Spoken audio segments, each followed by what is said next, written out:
back to another episode of Phi Theta Kappa Psi. Today here we have Lamia Khatib, and I'm Lexi. I forgot to introduce myself. I'm Lexi Daniels, and basically we're going to have her discuss how to do FAFSA. How does she become so familiar with doing FAFSA? How are you doing today, Lamia? I'm doing well. How about you? I'm great, except for it's such a rainy, cold day today. Oh, I know. Yeah. It's horrible outside. So we're going to go straight into getting these questions out and getting our advice for these students. So Lamia, how did you become so familiar with filling out the FAFSA application?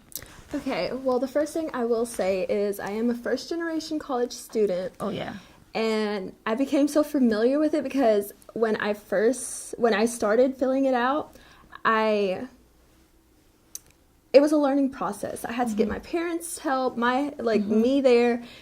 Well, I didn't know that I needed to have any tax return papers there. I didn't know that certain school information needed to be done. So, I mean, my parents are high school graduates. They didn't go to college. They graduated from school in Jerusalem. So that's like a whole different country. It is completely across the world. Yeah. So they have a different system over there. It's nothing compared to what is here. So, I mean, they didn't even know what was going on. So we were just learning, going through it. Oh my. Yeah, and as the year went on, I started realizing what I had to do. I've even had to go to a tax person, the lady that does our taxes, and get her to help me with it sometimes if we didn't know what to do. And I also started doing my cousin's taxes. Right. Or not taxes, excuse that.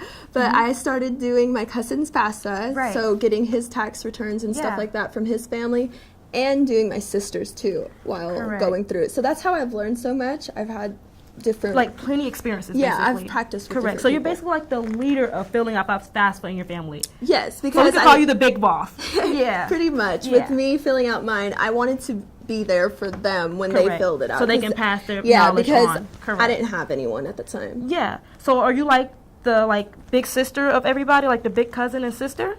Pretty much. I'm the oldest of our family. All right.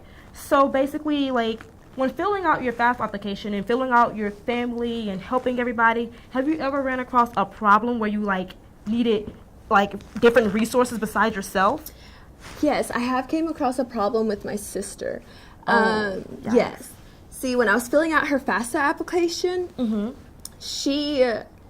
we came across a problem that her last name wasn't the same thing as mine. Oh, you would think it would be. But you guys are sisters. Sisters, yes, blood related. So, her last name is Jabara alone, where I have a hybrid last name of Khatib Jabara. So, what had happened was the person that made her social security card had put Khatib in as her middle name and Jabara as her last name. So, when I put it into her FAFSA application as Khatib Jabara, they couldn't match that name with her number. Wow. So when you ran into that problem, where did you have to go? How did you overcome that problem to get her in school? I mean, she wasn't late to enroll in school, was she? No, she was not late, but she did almost miss it. Okay. Yes. What we had to do was I tried calling, when it first started, the FAFSA helpline. And they wouldn't give me any information. Yikes. And that was just because I wasn't a parent, a guardian, or my sister herself. And I tried calling the Social Security Department, seeing what I could do there, and they wouldn't give me any information either. Yikes. Which I guess is good when...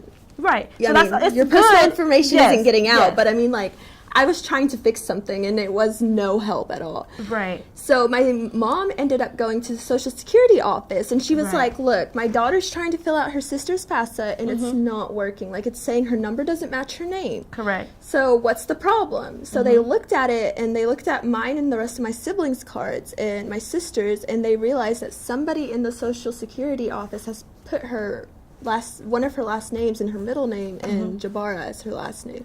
Yeah. So they told us they could change it, right? But it would have caused more problems. So yes. So what we ended up doing was just keeping it the way it was and changed it on FAFSA, where Khatib was in her middle name and Jabara was her last name. So she still was able to enroll in school, right? Yes, she got So- in time and everything. It's just, it was a ton of headache and we didn't understand what was going on or why it was happening. And nobody across, like, I mean, she went to school and everything and nobody had said anything about it. Okay, so basically, for our students here, for their advice, what would you tell them to do when they run into that problem? Would you tell them to reach out to FAFSA, or would you go to the Social Security Department? What would be the way for them to go? I will say get a parent, guardian, or yourself to call because it would have saved a lot of trouble if that did happen. Or just go to the Social Security office itself. If it tells you that it is like the name doesn't match the Social Security number, go to them and be like, hey, what's the problem? Like, why is this going on? And they'll look at it and explain to you what's going on. So if FAFSA, the helpline doesn't work, go to the Social Security office would be Okay. my advice. Right, correct. So basically, your number one resource will be the Social Security office, correct? Pretty much. If Okay. it is a problem with your Social Security. All right. So what is the most difficult part about filling out the FAFSA? Like, what is some advice they can use that actually is the most difficult thing for them? I would say the tax return stuff. Use the IRS retrieval tool. That thing right there comes in so handy because it takes everything from your taxes and puts it into your FAFSA without you messing with it. So it'll put all the information that you need inside your FAFSA. So you don't have to mess with any of the tax return information that it needs. All right. So basically, don't do it by yourself unless you're 100% sure. So you basically want them to use that IRS Yeah, tool. try to use as many resources as you can. Like at Highlands, we have like that FAFSA help class. So, I mean, use as many resources as you can. Don't try to do it by yourself because it can mess up a ton of stuff. Wow. Okay. Well, thank you for that advice. I think actually our students can learn so much things from that. Like literally, FAFSA is not easy, guys. And as you can see, Lamia being actually a foreign student, she's basically letting you guys know the easiest route to take. It's best for you guys to always have your resources lined up when you run into a problem. So Lamia, what is the best like advice and tips you can offer for the students? Best advice and tips would be, as I said, use the IRS retrieval tool. Try to fill out that FAFSA with help the first time. Don't ever do it by yourself. Like, go to the lady that does your taxes. I mean, she would know exactly what to do. Go to the FAFSA help class that your college or your high school will have for you. Like, just try to get as much help as you can. Wow. Well, thank you so much, Lamia, for that advice. Thank And I'm you. sure you guys will learn so much from that experience. And I hope you guys enjoy. Have a good one.